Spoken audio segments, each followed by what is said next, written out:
الحمد لله نستعينه ونستغفره ونؤمن به ونتوكل عليه ونعوذ بالله من شرور أنفسنا ومن سيئات أعمالنا من يهده الله فلا مضل له ومن يضلل فلا هادي له ونشهد أن لا إله إلا الله وحده لا شريك له ونشهد أن سيدنا ونبينا ومولانا محمدا عبده ورسوله أرسله بالحق بشيرا ونذيرا وداعيا إلى الله بإذنه وسراجا منيرا صدق الله العظيم. حضرات گرامی، اللہ تبارک و تعالیٰ کا بڑا فضل اور اس کا بڑا احسان ہے. الحمدللہ فاخر اللہ تبارک و تعالیٰ نے ہمیں جمع ہونے کی توفیق سے نوازا ہے. اللہ کا بڑا احسان ہے کہ آج الحمدللہ 3 صورتوں کی کو پڑھا گیا ہے، سنا ہے تراویح میں، اور سورہ یاسین، سورہ فاطر، سورہ یاسین اور سورہ صافت الحمدللہ. مگر کل کیونکہ ہم سورہ روم پہ ہم نے کل بات کی تھی اور کل سورہ احزاب بھی ختم ہوئی تھی، اور سورہ احزاب جو ہے وہ قرآن کی ان چند بہت اہم صورتوں میں ہے. اس کے اندر اس تحریک اسلامی کی پوری تاریخ موجود ہے، جس کے اندر اللہ تبارک و تعالیٰ نے نبی کریم صلی اللہ علیہ وسلم کی قیادت کے اندر جو قوت عطا کی تھی، اور جو مدینہ کے اندر جو ایک تحریک کھڑی ہو رہی تھی اور ایک بڑی تاریخ لکھی جا رہی تھی، اس حوالے سے اس میں بہت اہم معلومات ہیں. اس کے علاوہ اس کے اندر بہت سارے قوانین ہیں جو بعد میں امت مسلمہ کے لیے ایک طرح سے قانون کا درجہ حاصل کیا ہے، اور اسی کی وجہ سے الحمدللہ آج جو ہے وہ ہم بہت ساری چیزوں کو فالو کرتے ہیں. سورہ احزاب کے تقریباً 3 اہم واقعات کے بارے میں اس پر بحث کی گئی ہے، اور ان میں جو 3 چیزیں ہیں ان میں اس کی ترتیب اس طرح ہے کہ غزوہ احزاب جو شوال 5 ہجری میں ہوئی ہے، اور نمبر 2 غزوہ بنی قریظہ جو ذیقعد 5 ہجری میں ہوئی ہے، اور اس کے بعد اس کے اندر جو تیسری چیز ہے وہ حضرت زینب رضی اللہ تعالیٰ عنہ سے نبی کریم صلی اللہ علیہ وسلم کا نکاح جو ہے وہ اسی سال وہ ہے ذیقعد میں ہوا. اور یہ ایک بہت بڑا ایونٹ تھا. ویسے تو نبی کریم صلی اللہ علیہ وسلم کی ازواج مطہرات میں باقی نکاح بھی ہوتے رہے ہیں، مگر اس نکاح کی ایک تاریخی حیثیت ہے. اس کی وجہ سے بہت ساری رسومات جو ہے وہ اس وقت جو رائج تھی عرب جو ہے وہ عرب دنیا کے اندر، اس وہاں کے معاشرے میں، وہاں کی جاہلیت کے معاشرے کے اندر اس کا سد باب ہوا ہے. اس طرح جب اس پوری صورت کے یہ 3 جو ہے وہ 3 واقعات کی طرف جب ہم دیکھتے ہیں تو ہمیں پتہ چلتا ہے کہ یہ صورت جو ہے وہ بلا شبہ یہ صورت جو ہے وہ مدنی صورت ہے. اس پوری صورت کا مطالعہ کرنے کے لیے اس کا تاریخی پس منظر پہ نگاہ ڈالنا بہت ضروری ہے کہ یہ کس مطلب یہ کہ کن عوامل کی وجہ سے، کن حالات میں جو ہے وہ یہ صورت اللہ تبارک و تعالیٰ نے جو ہے وہ نازل کی ہے. میں تفصیل میں تو نہیں جاؤں گا کیونکہ آپ کو پتہ ہے کہ وقت ہمارے پاس بڑا محدود ہوتا ہے، مگر میں انشاءاللہ کچھ چیدہ باتیں آپ کے سامنے رکھوں گا جس سے انشاءاللہ آپ کو تھوڑا سا اندازہ ہو جائے گا کہ ہم جو ہے وہ کس حوالے سے اس صورت میں بات ہو رہی ہے. تاریخی پس منظر کے حوالے سے جو بات ہے اس میں سب سے اہم چیز یہ ہے کہ جیسے کہ آپ کو پتہ ہے اسلام کا جو سب سے پہلا جو مارکہ تھا غزوہ بدر، نبی کریم صلی اللہ علیہ وسلم کی قیادت کے اندر پیش آیا تھا بدر کے مقام پر، اور اس میں جو ہے وہ تحریک اسلامی جو مسلمانوں کی جو خلیل جماعت تھی اس کو الحمدللہ ایمان والوں کی اس کو فتح نصیب ہوئی تھی ایک بہت بڑی کفار کے لشکر کے خلاف. اس کے بعد جو ہے جنگ احد، جیسے کہ آپ کو پتہ ہے کہ جنگ احد کا ایک واقعہ مارکہ پیش آیا تھا، اور جنگ احد کے اندر حالانکہ مسلمانوں کی پوزیشن بڑی اسٹرانگ تھی، بڑی مستعد تھے لوگ، مگر اس مارکے کے اندر مسلمانوں کو شکست ہوئی تھی. اس کی شکست کی ایک بہت بڑی وجہ جو رہی تھی وہ یہ رہی تھی کہ نبی کریم صلی اللہ علیہ وسلم نے جب اپنے پورے جو ہے وہ لشکر کی جب فارمیشن کی تھی اس کے اندر جنگ احد کی جو پہاڑی تھی وہ پہاڑی جو ہے وہ بڑی اسٹریٹجیکلی پوزیشن پہ تھی، اور نبی کریم صلی اللہ علیہ وسلم کو معلوم تھا کہ اس پہاڑی کی عقب سے جو ہے وہ دشمنان اسلام جو ہے وہ ہماری پشت پر حملہ کر سکتے ہیں۔ تو نبی کریم صلی اللہ علیہ وسلم نے اس پہاڑی کے اوپر ایک باقاعدہ ایک دستے کو کھڑا کیا، تیر انداز دستے کو، اور ان سے یہ کہا گیا کہ تم لوگوں نے اس وقت تک وہاں سے ہلنا نہیں ہے کہ جب تک ہم تم کو باقاعدہ پکار کے بلائے نہ۔ ایون یہ ہے کہ تم اس وقت تک اسی پہ کھڑے رہو گے کہ جب تک ہمارا قتال ہو رہا ہو اور ہماری لاشیں جو ہے وہ جانور یا پرندے نوچ رہے ہیں، اس وقت تک بھی تم نے جب تک میرا اشارہ نہ ہو اس وقت تک تم نے اس پہاڑی کے اوپر سے، احد کی پہاڑی سے اترنا نہیں ہے۔ تو بہرحال وہ پہاڑی جو ہوئی تو وہ بڑی اسٹریٹجیکل پوزیشن تھی، اور اس میں ایک جو دستہ تھا، تیر اندازوں کا دستہ جو اوپر کھڑا ہوا تھا، انہوں نے جب دیکھا کہ جب مارکا شروع ہوا تو مسلمانوں کا پلہ شروع میں بھاری ہو گیا، اور مسلمانوں نے الحمدللہ بڑی تیزی سے جو ہے وہ فتوحات حاصل کرنا شروع کر دی۔ اسی کے اندر حضرت حمزہ رضی اللہ تعالیٰ عنہ سید الشہداء وہ بھی موجود تھے، اور جو میں پچھلے دنوں آپ کے سامنے جو انس بن نضر رضی اللہ تعالیٰ عنہ کا جو واقعہ میں نے آپ کے سامنے پیش کیا تھا، جو آگے بڑھتے چلے جا رہے تھے، کفار کے پشتے صاف کرتے جا رہے تھے، جب ان سے پوچھا گیا کہ آپ بالکل کفار کی الغار کے اندر ہیں، تو انہوں نے ان کے ہاتھ کو جھٹک کر کہا کہ مجھے احد کی اس جانب سے جنت کی خوشبو آ رہی ہے۔ تو اس طرح کے جو ہیں صحابہ وہاں پر جو ہے وہ دیدہ دلیر صحابہ نبی کریم صلی اللہ علیہ وسلم کی قیادت میں وہ مارکے میں موجود تھے۔ جب انہوں نے یہ دیکھا جو وہ دستہ اوپر کھڑا تھا، اس نے جب یہ دیکھا کہ یہ کامیابی ہو رہی ہے، اور اس کے بعد مال غنیمت اصل چیز ہوتی تھی اس زمانے میں، عرب کے زمانوں میں، مطلب ان کی ایک پرانی روایات تھی کہ جب کوئی بھی اسلام سے پہلے بھی جو بھی جنگ و جدل ہوتی تھی تو اس میں اصل جو کاروبار، اصل جو چیز ہوتی تھی وہ مال غنیمت ہوتا تھا، جو بوٹیز جو وہاں سے لوگوں کو ملتی تھی۔ تو جب وہ لوگوں نے دیکھا کہ یہ کفار بھاگنا شروع ہو گئے ہیں، پیچھے پلٹ کے بھاگ رہے ہیں، اور جو نیچے موجود مسلمان جو ہیں وہ مال غنیمت لے رہے ہیں، تو ان میں سے کچھ اور ایسے لوگ تھے کہ جن کے دل میں یہ آئی لالچ کہ جو ہے وہ ہم بھی مال غنیمت حاصل کریں، لہٰذا اب تو ہمیں فتح ہو گئی ہے، لہٰذا انہوں نے جو ہے وہ پہاڑی سے اترنا شروع کیا۔ حالانکہ جو ان کے جو کمانڈر تھے، میرے ذہن سے اس وقت نام ان کا نکل گیا صحابی کا، انہوں نے جو ہے وہ کھڑے رہے اور انہوں نے ان کو منع کیا کہ تم نے جب تک رسول اللہ صلی اللہ علیہ وسلم کا اشارہ نہیں آنا ہے اس وقت تک تم نے یہاں سے اترنا نہیں ہے۔ مگر لوگوں نے ان کی بات نہیں مانی، اور ایک طرح سے ان کی حکم عدولی کی، اپنے کمانڈر کی بھی اور رسول اللہ صلی اللہ علیہ وسلم کی، اور نیچے اترنا شروع ہوئے۔ جب وہ نیچے اترنا شروع ہوئے تو اس کے عقب میں جو رسول اللہ صلی اللہ علیہ وسلم نے اس کو جو اسٹریٹجیکلی پوزیشن اس کو سمجھی رکھی تھی، حقیقتاً وہ بڑی اسٹریٹجیکل پوزیشن تھی۔ اس کے پیچھے خالد بن ولید جو ابھی تک اسلام نہیں لائے تھے، مشرکین کے لشکر میں بہت ہی زبردست قسم کے ان کے جنرل تھے، انہوں نے جو ہے وہ وہاں پر پیچھے انتظار کر رہے تھے۔ جیسے ہی انہوں نے دیکھا کہ یہ اترے ہیں وہاں سے، تو خالد بن ولید نے پیچھے سے عقب سے آئے اور آ کے جو ہے مسلمانوں کے لشکر پر حملہ کیا، اور اس کے بعد مسلمانوں کا لشکر تتر بتر ہونا شروع ہوا۔ جب پیچھے سے حملہ کرتے ہیں، ابتری کی حالت میں حضرت جو ہے وہ سید الشہداء حضرت حمزہ رضی اللہ تعالیٰ عنہ کی شہادت ہوتی ہے، اور اس میں بہت سارے جیت صحابہ وہ جو ہے شہادت نصیب فرماتے ہیں۔ تو اس کی وجہ سے جب یہ شکست ہو گئی تھی احد کے واقعے میں، تو بدر کے واقعے کے بعد جو مسلمانوں کے اندر دل کے اندر جو قوت پیدا ہوئی تھی، اور مسلمان جس طرح الحمدللہ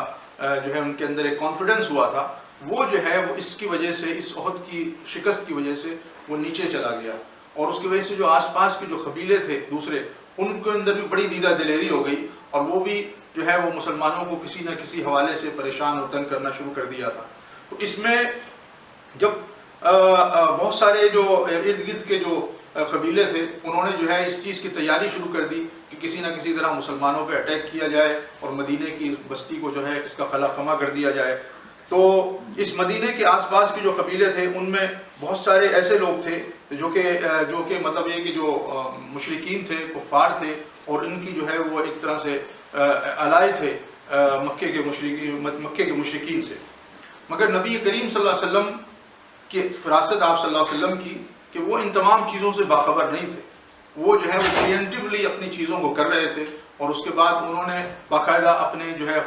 سراغ رساں جس کو آپ کہیں گے آج کی لینگویج میں جس کو آپ کہیں گے سیکرٹ سروس، اس طرح نبی کریم صلی اللہ علیہ وسلم نے اپنے جگہ جگہ اپنے لوگوں کو بٹھایا ہوا تھا، اور وہ خبریں مخبری لے کر آتے تھے اور نبی کریم صلی اللہ علیہ وسلم تک بتاتے تھے، اور اسی کی وجہ سے رسول اللہ صلی اللہ علیہ وسلم پہلے سے تیار ہو جاتے تھے۔ کچھ ایسے مارکے ہوئے ہیں کچھ ایسے سریہ ہوئے ہیں. سریہ کا مطلب یہ ہوتا ہے کہ جس کے اندر نبی کریم صلی اللہ علیہ وسلم خود نہ شریک ہوں, اور غزوے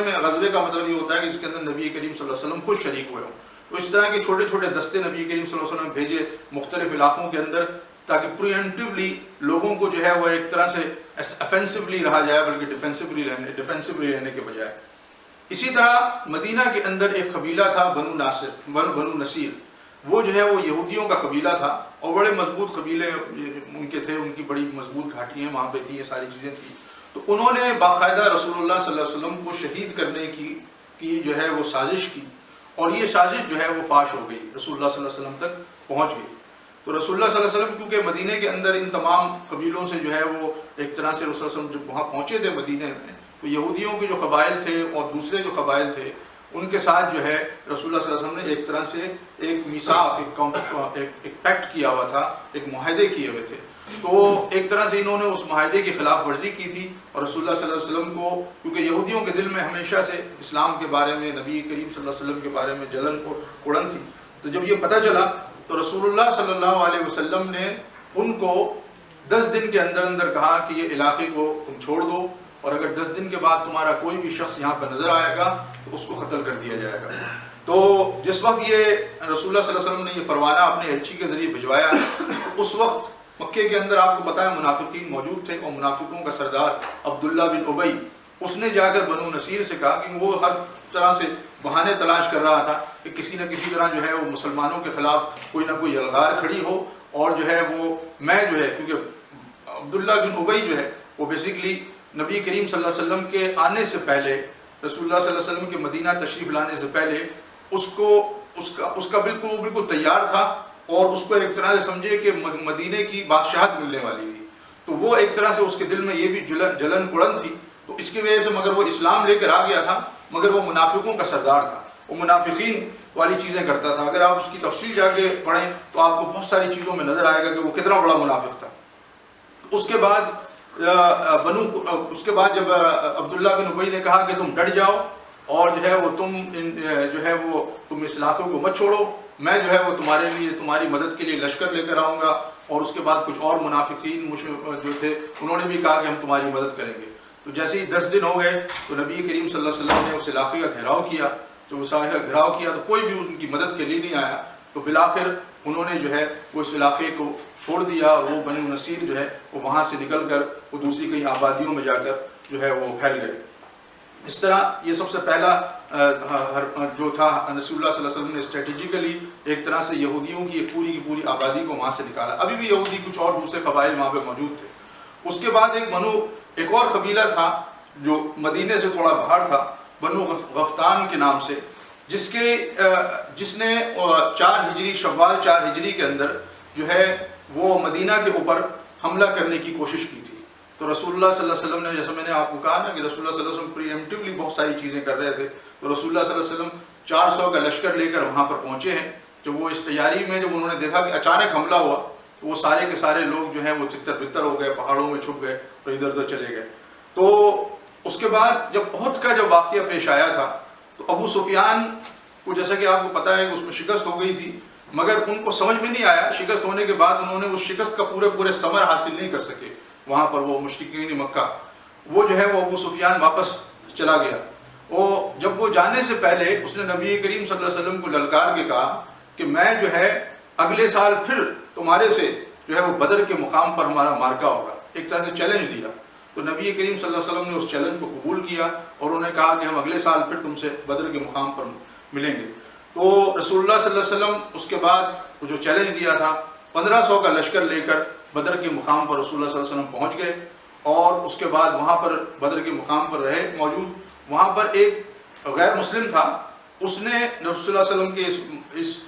اس لشکر کو دیکھ کر وہ آگے جا رہا تھا. اس نے آگے جا کر, ابو سفیان بھی وہاں سے تیار ہو کے 2000 کے لشکر سے لے کے نکلا تھا, اور وہاں پر ایک وادی تھی جو آج موجودہ دور کے اندر اس کو وادی فاطمہ کہتے ہیں, وہاں پر انہوں نے پڑاؤ ڈال دیا. جو وہاں پہ پڑاؤ ڈالا, جہاں پہ رسول اللہ صلی اللہ علیہ وسلم کے لشکر کے بارے میں ان کو پتہ چلا کہ 1500 کا لشکر آلریڈی وہاں پر موجود ہے, تو اس کی ہمت جو ہے وہ بند نہیں پڑی, اور وہ ہمت ہار گیا, اور اس کے بعد وہ آگے نہیں بڑھا, وہ واپس جو ہے وہ مکے چلے گئے. تو رسول اللہ صلی اللہ علیہ وسلم تقریباً 8 دن تک وہاں پر جو ہے اس لشکر کا انتظار کرتے رہے، اور اس کے بعد کہتے ہیں کہ مسلمانوں نے بڑی زبردست وہاں پہ تجارت کی، 1 درہم کے 2 درہم انہوں نے جو ہے وہ کمائے، الحمدللہ جو ہے وہ یہ ساری چیزیں ہوئی۔ اس کے بعد یعنی جنگ احد کے تقریباً 8 سے 9 ماہ کے بعد، اور یہ جو تحریک اسلامی کا جو نئی تحریک ایمان والوں کے ساتھ جو اٹھ رہی تھی، ان کے یہ تمام حالات تھے۔ اور اس کے بعد جنگ احزاب کے لیے جس کے حوالے سے اس صورت کے اندر ذکر ہوا ہے، اس صورت کے اندر تو اس کے یہ مطلب یہ کہ یہ تمام حالات تھے جس وقت یہ پیش آئے تھے۔ اس وقت جب جنگ احزاب کا جب تھوڑا سا آپ کے سامنے میں نقشہ کھینچوں، اس میں یہ تھا کہ جب انہوں نے دیکھا کہ مسلمان جو ہیں وہ بہت مضبوط ہوتے جا رہے ہیں، اور قریش نے یہ طے کیا، قریش نے یہ سوچ لیا کہ ہم اکیلے ان کا مقابلہ نہیں کر سکتے، تو لہٰذا یہ کہ انہوں نے تمام عرب کے مشرکین کے جو دوسرے قبیلے تھے ان سب لوگوں کو جمع کیا اور ایک متحدہ محاذ بنایا جو ہے وہ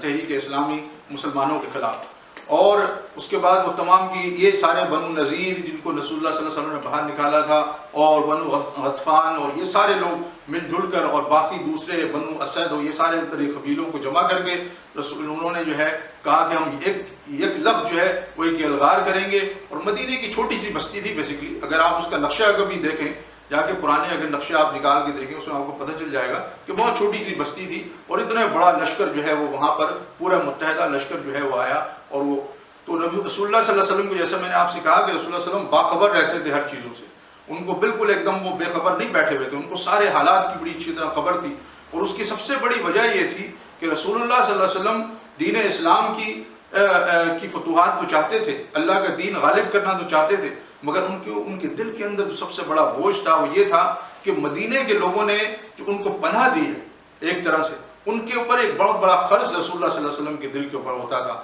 وہ کہتے تھے کہ یہ انہوں نے جو ہے مجھے اپنے یہاں بسا کر اور اسلامی تحریک کے لوگوں کو اپنے یہاں بسا کر جو ہے اپنے آپ کو ایک طرح سے ایکسپوز کر دیا ہے، تو لہٰذا یہ ہے کہ وہ رسول اللہ صلی اللہ علیہ وسلم کو یہ فکر بہت زیادہ رہتی تھی۔ تو رسول اللہ صلی اللہ علیہ وسلم باخبر رہتے تھے، رسول اللہ علیہ وسلم کو یہ خبر پتہ چلی تو انہوں نے کہا کہ بھائی ہم اس متحدہ محاذ کا مقابلہ تو نہیں کر سکتے۔ تو وہاں پر ایک صحابی تھے جو ایران سے آئے تھے، حضرت سلمان فارسی رضی اللہ تعالیٰ عنہ، انہوں نے کہا کہ ہم جب ایران میں کوئی جنگ وغیرہ ہوتی ہے تو ہم وہاں پر ہم خندق کھودتے ہیں، تو لہٰذا یہ ہے کہ رسول اللہ یہ ایک نئی چیز تھی، عربوں کے لیے ایک نئی اسٹریٹجی تھی، تو انہوں نے جو ہے کہا کہ ہم وہ سامنے والی جو علاقے شمال کی طرف سے جو سارے پہاڑ تھے اور وہاں پر باغات تھے اور بڑے بڑے جو ہے وہ پہاڑ تھے، وہاں سے عقب کے پیچھے سے وہ نہیں آ سکتے تھے، تو انہوں نے جو ہے وہ جنوب کی طرف سے پوری کی پوری خندق کھودی، اور خندق کھودنے کے بعد جب وہ متحدہ محاذ کفار کا جب وہاں پہنچا ہے تو وہ بالکل ایکسپیکٹ نہیں کر رہا تھا کہ ان کے سامنے جو ہے اتنے بڑے خندق کا جو ہے وہ ان کو ملے گی۔ تو یہ جو ہے وہ نقشہ تھا اس وقت جب یہ کفار پہنچے ہیں وہاں پر، تو وہ اور یہ موسم اس وقت جو ہے وہ تقریباً سردی کا موسم تھا اور بڑے جاڑے کا موسم تھا، اور اس کے اندر کفار اس حوالے سے آئے تھے کہ ہم فوراً آئیں گے، ان کا خلا خمہ کر دیں گے اور فوراً چلے جائیں گے، مگر یہ محاصرہ جو ہے یہ بڑھتا چلا گیا اور نبی کریم صلی اللہ علیہ وسلم خندق کھودنے میں لگے ہوئے۔ اچھا، اندر نبی صلی اللہ علیہ وسلم نے اب ہوا یہ کہ انہوں نے جب دیکھا کہ اب یہ اس طرح تو ہم مقابلہ نہیں کر سکتے، تو لہٰذا انہوں نے سوچا کہ کسی نہ کسی طرح ان کے درمیان پھوٹ ڈالی جائے۔ جیسے کہ میں نے آپ کو کہا تھا کہ یہودیوں کے قبائل آلریڈی مدینہ میں موجود تھے، شمال کی طرف ایک قبیلہ تھا جو بنو قریظہ کے نام سے تھا، ان کے ساتھ رسول اللہ صلی اللہ علیہ وسلم کا یہ معاہدہ تھا کہ مدینے کے اوپر اگر کوئی بھی اٹیک کرے گا، کوئی حملہ کرے گا، تو ہم سب مل کر ان کا مقابلہ کریں گے، اور مسلمانوں کا لشکر اور یہودیوں کا لشکر۔ اب مدینے کے اوپر حملہ ہوا تھا، لہٰذا یہ کہ بنو قریظہ نے اپنے آپ کو یہ کہا کہ ہم جو ہے آپ جا کے آگے لڑیں، ہم جو ہے وہ آپ کے بچوں کی، آپ کے مال کی اور ان تمام چیزوں کی حفاظت کرتے ہیں، اور اپنی گھڑیوں کے اندر ان کے اپنے جو قلعے تھے ان کے اندر جو ہے وہ بچوں کو اور ان کی مال کو اور ان کی بیویوں کو، ان کو سب کو وہاں پہ جو ہے ایک طرح سے پناہ دے دی، جو محاذ جنگ پر لوگ موجود تھے وہاں پر۔ تو اس کے بعد انہوں نے یہ سوچا کہ اپنا ایک ایلچی بھیجا، اور انہوں نے بنو قریظہ کے جو ہے وہ سردار اس سے یہ کہا کہ بھائی تم جو ہے یہ اس سے بہتر موقع کوئی نہیں۔ بنو قریظہ بیسیکلی بنو نذیر کا ایک آدمی جو یہودی تھا اس کو بھیجا گیا وہاں پر تاکہ ان کو ورغلایا جائے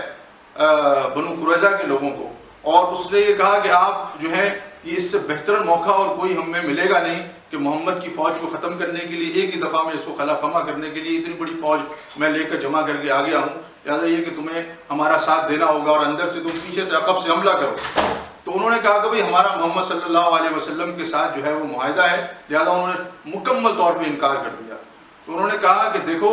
اس سے بہتر موقع اب تمہیں کبھی تمہارے ہاتھ نہیں آئے گا۔ تو بہرحال یہودیوں کے دل کے اندر جلن اور کڑن تو تھی، انہوں نے جو ہے وہ اپنے اخلاقی جو ان کی برتری، بہرحال اس کو انہوں نے پستی پہ چلی گئی اور انہوں نے اس معاہدے کو توڑ دیا، اور اس کے بعد جو ہے انہوں نے کہا کہ ٹھیک ہے ہم تمہارا ساتھ دینے کے لیے تیار ہیں۔ اب رسول اللہ صلی اللہ علیہ وسلم کی فراست دیکھیں، رسول اللہ صلی اللہ علیہ وسلم اس سے بھی باخبر تھے، ان کو یہ پتہ تھا، بالکل پتہ تھا کہ کیا ہو رہا ہے۔ تو رسول اللہ صلی اللہ علیہ وسلم نے جو ہے وہ اوس کے ایک سردار، جو اس زمانے میں اوس کے سردار تھے، سعد بن معاذ رضی اللہ تعالیٰ عنہ کی قیادت میں کچھ لوگوں کو بھیجا، انہوں نے کہا کہ جا کے معلوم کرو کہ بنو قریظہ کا کیا معاملہ ہے۔ تو انہوں نے کہا کہ اگر بنو قریظہ ابھی تک ہمارے ساتھ ہیں تو اعلان آ کر مجمع کے اندر اعلان کر دینا کہ بنو قریظہ ہمارے ساتھ ہیں، اور اگر بنو قریظہ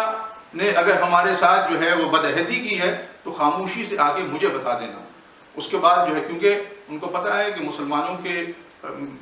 جو ہے وہ لشکر کے اندر بہت سے زوفہ ایمان بھی تھے، مشرکین بھی موجود تھے، وہ جو ہے وہ بلا وجہ غلط پروپیگنڈا کرتے اور بلا وجہ مسلمانوں کی جو لشکر کے اندر ہی جو ہے وہ پھوٹ ڈالنے کی کوشش کرتے۔ تو وہ جب سعد بن معاذ رضی اللہ تعالیٰ عنہ وہ پہنچے ہیں، جب انہوں نے دیکھا، انہوں نے جب سنا کہ انہوں نے بدعہدی کر دی ہے، تو لہٰذا یہ ہے کہ حضرت سعد بن معاذ آئے اور رسول اللہ صلی اللہ علیہ وسلم کو اشاروں میں انہوں نے بتا دیا کہ وہ جو ہے وہ بدعہدی کر چکے ہیں۔ تو رسول اللہ صلی اللہ علیہ وسلم تھوڑے سے پریشان ہوئے، کیونکہ اس وقت جو ہے صورتحال یہ تھی کہ اب کوئی رسول اللہ صلی اللہ علیہ وسلم کے کوئی چارہ نہیں تھا۔ تو بلاخر یہ خبر رکنے والی نہیں تھی، آہستہ آہستہ ہوا کی دوست پر لوگوں تک پہنچ گئی، اور جب لوگوں تک پہنچی ہے تو منافقین ان خبروں کو لے کے بڑی تیزی سے اڑے ہیں، اور وہاں پر انہوں نے پروپیگنڈا شروع کر دیا کہ ہم سے تو وعدے خیسر و کسریٰ کے کیے گئے تھے، آج ہمارا حال یہ ہے کہ ہم رفع حاجت کے لیے نہیں جا سکتے، ہماری بچے ہمارے جو ہیں وہ محفوظ نہیں ہیں۔ لہٰذا یہ ہے کہ کچھ لوگوں نے تو یہاں تک کہہ دیا کہ ہم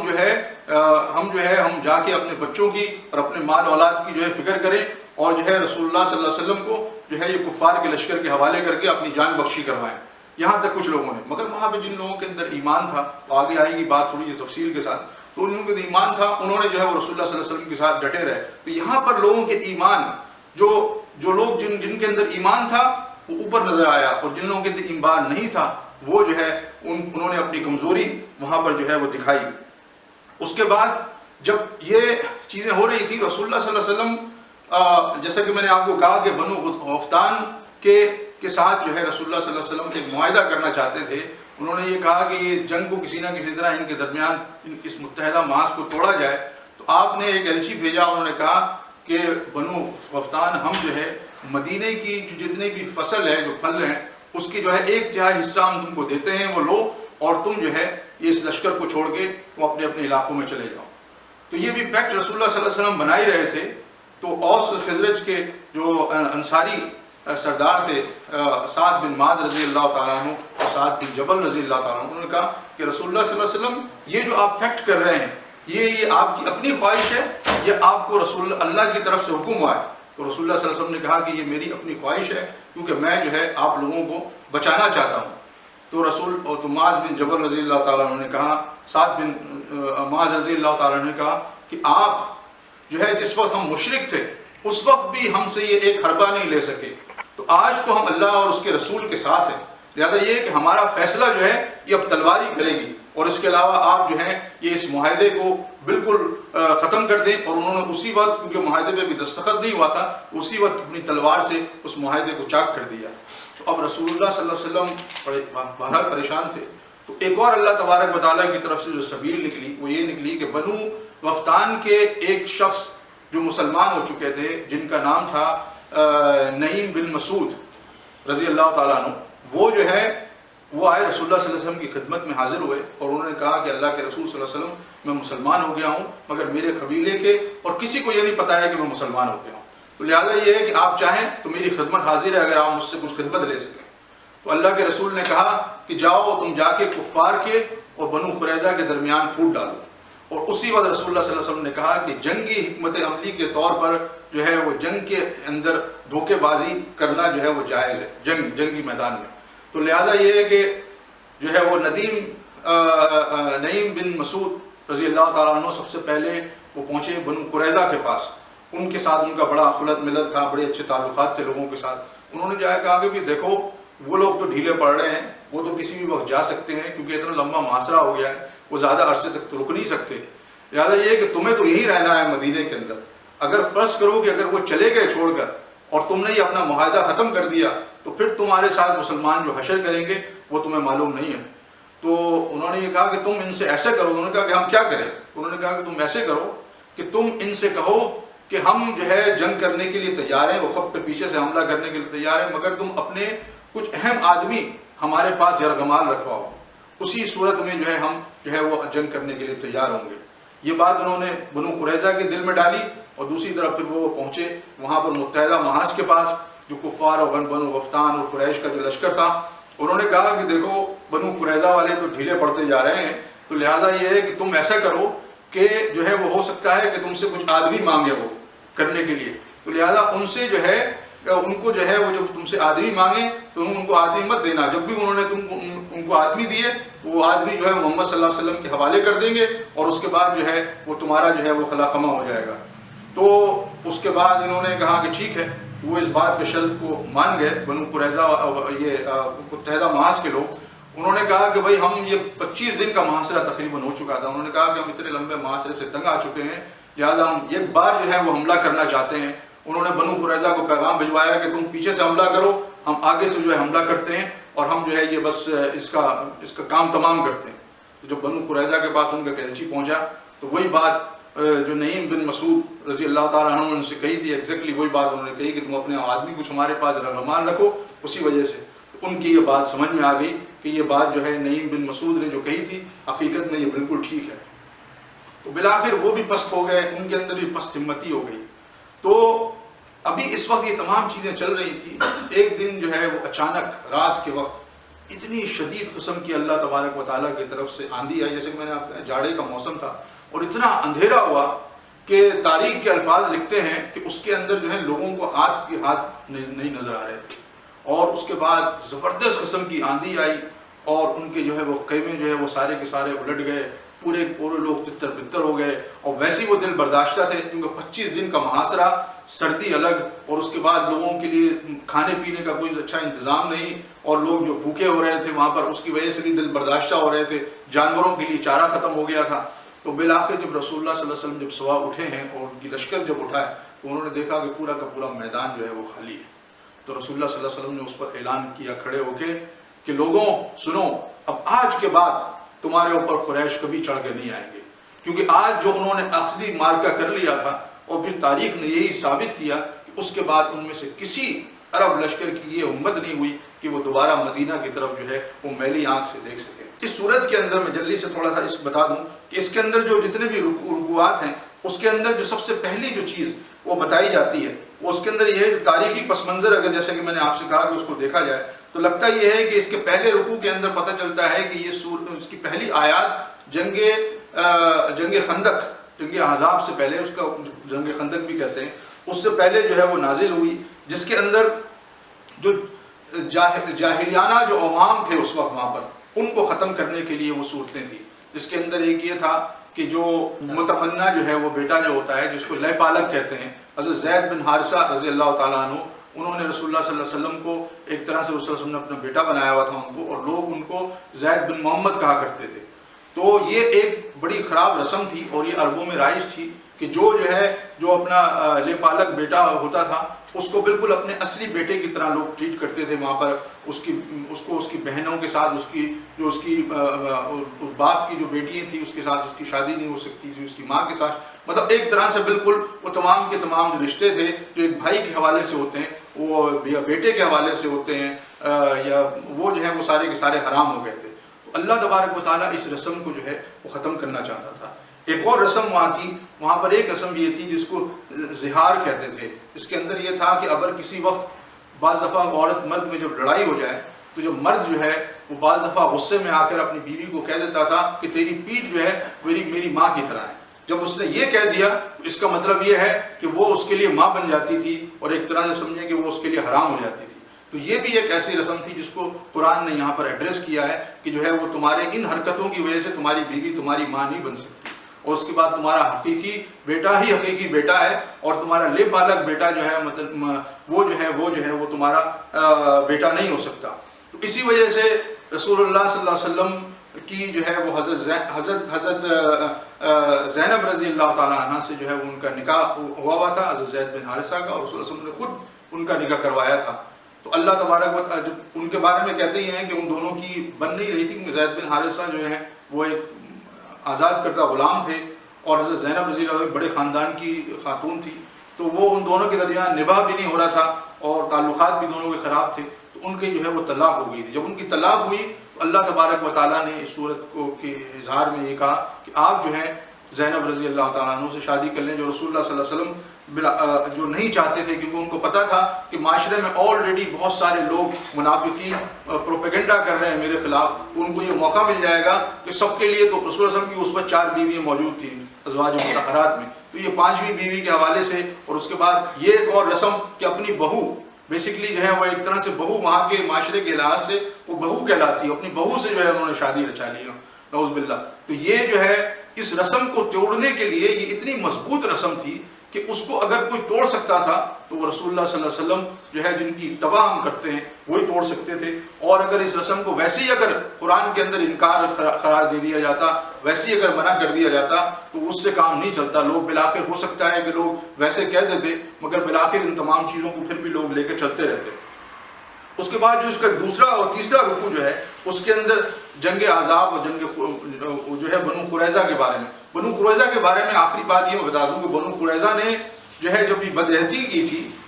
جب جنگ ختم ہوئی تو رسول اللہ صلی اللہ علیہ وسلم جو ہے وہ جو ہتھیار نکال کے رکھنا چاہ رہے تھے تو فوراً جبریل امین رضی علیہ السلام آئے اور انہوں نے کہا کہ ابھی ہتھیار نہیں کھولو، ابھی تمہیں بنو قریظہ کا حساب چکانا ہے. تو اللہ کے رسول صلی اللہ علیہ وسلم نے اس وقت ظہر کی نماز کا ٹائم تھا، اللہ کے رسول صلی اللہ علیہ وسلم نے کہا کہ کوئی شخص بھی عصر کی نماز نہیں پڑھے گا، سب سے پہلے ہمیں جا کر جو ہے وہ بنو قریظہ کا حساب کتاب چکانا ہے. اللہ کی طرف سے حکم ہے. اور اس کے بعد کہتے ہیں کہ رسول اللہ صلی اللہ علیہ وسلم نے حضرت علی مرتضیٰ رضی اللہ تعالیٰ عنہ کی قیادت کے اندر ایک چھوٹا سا لشکر پہلے بھیجا تاکہ وہاں پہ جائزہ لیا جائے. جو وہ لشکر وہاں پہ پہنچا ہے تو بنو قریظہ کے لوگ اپنے کوٹھوں پہ چڑھ کر رسول اللہ صلی اللہ علیہ وسلم کے خلاف اور مسلمانوں کے لشکر کے خلاف گالم گلوچ کر رہے تھے. تو یہ گالم گلوچ تو بہرحال یہ کہ وہ یہ سمجھ رہے تھے کہ ہم اس طرح گالم گلوچ کریں گے تو یہ جو ہے یہ ہیڈر بھٹکی دینے کے لیے جو یہ آیا ہے ان کا جو لشکر یہ واپس چلا جائے گا. تو اس کے بعد عصر سے پہلے پورا کا پورا مسلمانوں کا لشکر وہاں پہ جب پہنچا ہے اور بنو قریظہ کا جب محاصرہ کیا ہے تو ان کے ہاتھوں کے طوطے اڑ گئے اور وہ پریشان ہو گئے کہ اب جو ہے بات بہت آگے نکل چکی ہے. تو اس کے بعد انہوں نے تقریباً ان کا 15 دن تک ان کا وہاں پہ محاصرہ رہا. اس محاصرے کے بعد انہوں نے 3 دن تک ان کا محاصرہ رہا. ان 3 دن کے محاصرے کے بعد انہوں نے کہا کہ ہم اس محاصرے سے تنگ آ گئے ہیں، لہذا انہوں نے کہا کہ اوس کے جو سردار ہیں حضرت سعد بن معاذ رضی اللہ تعالیٰ عنہ، ان سے بڑے اچھے تعلقات تھے ان کے. انہوں نے کہا کہ ہم ان کے حوالے کرتے ہیں، یہ جو بھی فیصلہ کریں ہمارے لیے. تو اوس کے جو سردار تھے ان کا بنو قریظہ سے بڑے اچھے تعلقات ہوتے تھے جب یہ مشرک ہوا کرتے تھے، جب ان کے اندر ایمان نہیں تھا. تو انہوں نے کہا کہ کچھ ہمارے حق میں یہ فیصلہ کریں گے. اور بہت سارے دوسرے لوگ بھی اوس کے جو دوسرے لوگ تھے انہوں نے بھی کہا کہ کوئی نرم فیصلہ کریں آپ ان کے لیے. مگر حضرت سعد بن معاذ رضی اللہ تعالیٰ عنہ نے جب دیکھا کہ اس طرح سے انہوں نے بدعہدی کی، بنو نذیر کو باہر نکالنے کے بعد وہ بھی ایک پورا لشکر لے کے ہماری بستی پر چڑھ آئے، تو انہوں نے یہ فیصلہ کیا کہ کچھ لوگ کہتے ہیں کہ انہوں نے تورات کے مطابق فیصلہ کیا اور کچھ تفاسیر کے اندر اس کا ذکر نہیں ہے، مگر کہتے یہ ہیں کہ انہوں نے کہا کہ ان کے تمام مردوں کو جو ہے وہ قتل کر دیا جائے اور ان کے بچوں کو اور ان کی بیویوں کو جو ہے وہ لونڈی اور غلام بنا دیا جائے. تو یہ فیصلہ ہوا. اور یہ کہتے ہیں کہ یہ تاریخ میں سب سے پہلا یہودیوں کے خلاف جو ہے وہ لوگ مطلب اگر اس کو نیگیٹولی دیکھیں تو اس کو جینوسائیڈ کہیں گے، مگر یہ اللہ کا حکم تھا. جس وقت مسلمانوں کا لشکر ان کی آبادیوں کے اندر گھسا ہے تو آپ دیکھیں گے ان کی بدعہدی، انہوں نے جو ہے وہ بالکل حملہ کرنے کے لیے تمام اسلحے تیار کیے ہوئے تھے. 2000 تیر ان کے پاس تھے، ہزاروں کے خلاف حساب سے جو ہے ان کے پاس تلواریں موجود تھیں، ڈھالیں موجود تھے. یہ تمام چیزیں مطلب انہوں نے پوری اپنی تیاری کی ہوئی تھی مسلمانوں کے لشکر میں. تو اللہ تبارک و تعالیٰ کو ان تمام لوگوں کی خبر تھی، یہ اللہ تبارک و تعالیٰ کا حکم تھا کہ ان کے ساتھ یہ تمام چیزیں کیے جائیں. تو یہ دوسرے اور تیسرے رکوع کے اندر یہ دونوں غزوات کے بارے میں بات ہوئی ہے. اس کے بعد چوتھے رکوع کے آغاز سے لے کر تقریباً آیت نمبر 35 تک کی جو تقریر ہے اس میں جو پہلا حصہ ہے اس میں رسول اللہ صلی اللہ علیہ وسلم کی جو زندگی تھی وہ بڑی تنگ دستی کی زندگی تھی. وہ شروع میں جو 4 سال رسول اللہ صلی اللہ علیہ وسلم مدینے میں جب پہنچے ہیں آپ کا کوئی کاروبار کوئی ذریعہ معاش نہیں تھا اور آپ کی الحمدللہ 4 بیویاں تھیں آپ کی ایک پورا خانوادہ تھا. اور جس وقت بنو نذیر کے کہتے ہیں کہ جب نکلے تھے اور اس کے بعد جو مال غنیمت ملا تھا تو ایک چھوٹی سی زمین زراعت کی زمین جو ہے رسول اللہ صلی اللہ علیہ وسلم کے حوالے کر دی گئی تھی، مگر وہ بھی ان کے لیے پوری نہیں پڑ رہی تھی. تو ان کی یہاں بڑی تنگ دستی شروع ہو گئی تھی. تو رسول اللہ صلی اللہ علیہ وسلم کی جو ازواج مطہرات تھیں وہ جو ہے وہ رسول اللہ صلی اللہ علیہ وسلم سے ہمیشہ جو ہے تقاضا کیا کرتی تھی کہ جو ہے وہ بڑی تکلیف سے ہم زندگی گزار رہے ہیں. تو اللہ تبارک و تعالیٰ نے یہاں پر جو ہے اب ازواج مطہرات کو ایک طرح سے تنبیہ کی ہے. انہوں نے کہا ہے کہ اگر تم اللہ اور اس کے رسول کو چاہتی ہو تو نبی کریم صلی اللہ علیہ وسلم صبر کرو اور اللہ کے رسول کا ساتھ دو، اور اگر تم دنیا چاہتی ہو تو لہٰذا یہ ہے کہ ہم تمہیں ایک دن بھی نہیں روکیں گے اس مشکل میں، ہم تم کو کچھ دے دلا کے جو ہے وہ فارغ کر دیں گے. تو یہ اس کے اندر اس کے حوالے سے کوس ازواج مطہرات کو نبی کریم صلی اللہ علیہ وسلم پہ ایمان لائی تھی، وہ اس طرح اپنے آپ کو چھوڑ کے جا نہیں سکتی تھی. اچھا، اس کے اندر جو بنو قریظہ کے حوالے سے جو بات آئی ہے جو جنگ احد کے بارے میں، اب رسول اللہ صلی اللہ علیہ وسلم کے اندر اس میں جو اہم آیت جو سب سے زیادہ کوٹ ہوئی ہے، جو اکثر و بیشتر ہم پڑھا کرتے ہیں، وہ آیت ہے لقد کان لکم فی رسول اللہ اسوۃ حسنہ لمن کان یرجو اللہ والیوم الآخر وذکر اللہ کثیرا فلما رأى المؤمنون الاحزاب قالوا هذا ما وعدنا الله ورسوله وصدق الله ورسوله وما زادهم الا ایمانا وتسلیما من المؤمنین رجال صدقوا ما عاهدوا الله علیہ ومنهم من قضى نحبه ومنهم من ينتظر وما بدلوا تبدیلا. اللہ تبارک و تعالیٰ یہاں پر کہتا ہے کہ لقد کان لکم، تمہارے لیے اگر کوئی رول ماڈل ہے، تمہارے لیے اگر کوئی نمونہ ہے تو یہ محمد صلی اللہ علیہ وسلم کی ذات ہے، ذات گرامی ہے. یہ نمونے جو پیش کیے جا رہے ہیں حضرت زینب کے ساتھ، اور اس کے بعد جنگ احد کے اندر اور جنگ بدر کے اندر اور اس کے بعد جنگ خندق کے اندر رسول اللہ صلی اللہ علیہ وسلم خود جو ہے وہ خندق کھود رہے ہیں. اور آپ کے پاس ایک صحابی آتے ہیں اور کہتے ہیں کہ رسول اللہ صلی اللہ علیہ وسلم بھوک سے حال بحال ہے اور میں نے جو ہے وہ پیٹ پر پتھر باندھا ہوا ہے. تو اللہ کے رسول جو ہے اپنا پیٹ اٹھا کر دکھاتے ہیں اور آپ کے پیٹ پہ جو ہے وہ 2 پتھر بندھے ہیں. اور اس وقت رسول اللہ صلی اللہ علیہ وسلم جو ہے وہ پھوڑا مارتے ہیں اور کہتے ہیں کہ مجھے قیصر و کسریٰ کی چابیاں تمہارے ہاتھ میں نظر آ رہی ہیں. لوگ کہتے ہیں، لوگ اسی وجہ سے انہوں نے کہا کہ جو ہے ہم سے وعدے جو ہے وہ قیصر و کسریٰ کے کیے گئے، اور اس وقت حالت یہ ہے کہ ہم رفع حاجت کے لیے نہیں جا سکتے. اور اس کو بتایا جاتا ہے کہ جن کے اندر ایمان کمزور تھا، جو کمزور ایمان کے ساتھ چل رہے تھے، انہوں نے جو ہے وہ ہمت ہار گئے، انہوں نے ہمت جو ہے وہ پست ہو گئی اور وہ واپس چلے گئے. مگر جن کے اندر ایمان تھا ان کے اندر اضافے کی نوید آئی، اور انہوں نے کہا کہ ہم یہ شیطان کے لشکروں کو دیکھ کر انہوں نے کہا کہ جو ادھر سے حملہ کرنے کے لیے آئے یہ تو اللہ کا وعدہ ہے. لہٰذا یہ ہے کہ اس میں یہ بتایا گیا ہے کہ کچھ لوگ ہیں جو اپنی نظریں پوری کر گئے ہیں اور کچھ لوگ اپنی نظریں پوری ہونے کا انتظار کر رہے ہیں، اور ان کے رویے کے اندر تم کوئی تبدیلی نہ پاؤ گے. وما بدلوا تبدیلا. اللہ تبارک و تعالیٰ کہتا ہے کہ جن کے اندر ایمان ہے ان کا رویہ ہمیشہ جو ہے وہ اسٹریٹ فارورڈ ہوتا ہے. ان کے رویے کے اندر تم کوئی جھول نہیں پاؤ گے، ان کے رویے کے اندر کوئی تم. تو لہٰذا یہ جو اگلی جو بات تھی اگلے رکوع کی، اس کے اندر جاہلانہ اوزام اور جو روایات تھی ان کو ختم کیا گیا. اس کے بعد جو آیت نمبر 36 سے لے کر 48 تک حضرت زینب رضی اللہ تعالیٰ عنہ کے ساتھ حضور صلی اللہ علیہ وسلم کی نکاح کے حوالے سے کہا گیا ہے، ان کے جو اعتراضات تھے اس کے حوالے سے بات کی گئی ہے. اس کے بعد اس کے اندر طلاق کے حوالے سے اگلی آیت کے اندر طلاق کے حوالے سے بات کی گئی ہے کہ طلاق جو ہے وہ اس میں ایک خاص بات ہے کہ ان عورتوں کو جن کو تم نے ابھی تک ہاتھ نہیں لگایا ہے، اگر ان کو تم نے طلاق دے دی ہے تو ان کو جو ہے وہ آپ کو نان نفقہ یا ان کو مہر وغیرہ دینے کی ضرورت نہیں ہے، مگر ان کو بھلے طریقے سے کچھ پیسے ویسے دے کے تم رخصت کر سکتے ہو. اس کے بعد رسول اللہ صلی اللہ علیہ وسلم نے معاشرتی جو اصلاحات تھی ان کے بارے میں اللہ تبارک و تعالیٰ نے یہاں پہ ذکر کیا ہے، اور رسول اللہ صلی اللہ علیہ وسلم کے اندر جو اپنے ان کے خاندان کے اندر جو چیزیں تھیں ان پہ پابندی لگائی ہے کہ جیسے کہ پہلے ہوتا یہ تھا کہ اس میں پردے کا جو ہے سب سے پہلے حکم آیا کہ اللہ کے رسول صلی اللہ علیہ وسلم نے کہا کہ نبی کی عورتیں جو ہیں ازواج مطہرات جو ہیں وہ اپنے آپ کو جو ہے وہ گھر میں ٹکی رہیں اور مردوں سے غیر مردوں سے بات چیت کرتے ہوئے خاص احتیاط رکھیں. تو مطلب یہ کہ یہ اس کا مطلب یہ کہ یہ سب سے پہلا پردے کا جو ہے وہ حکم اسی کے اندر آیا تھا.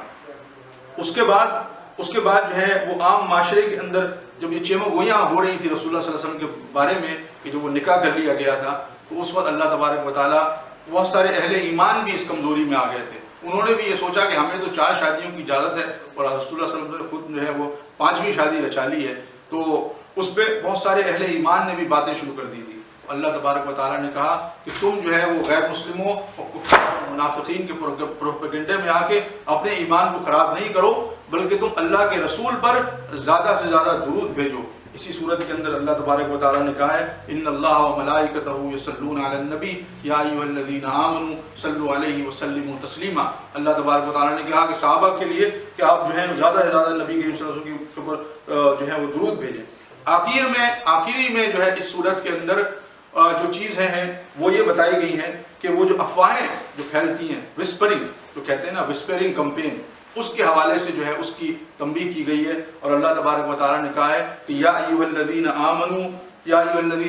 اتقوا اللہ وقولوا قولا سدیدا. اے لوگوں، اللہ سے ڈرو اور اسٹریٹ اور سیدھی بات کرو. مطلب یہ ہے کہ مسلمانوں کو یہ کہا گیا ہے کہ کوئی اپنی باتوں کے اندر چھوڑ نہ رکھو.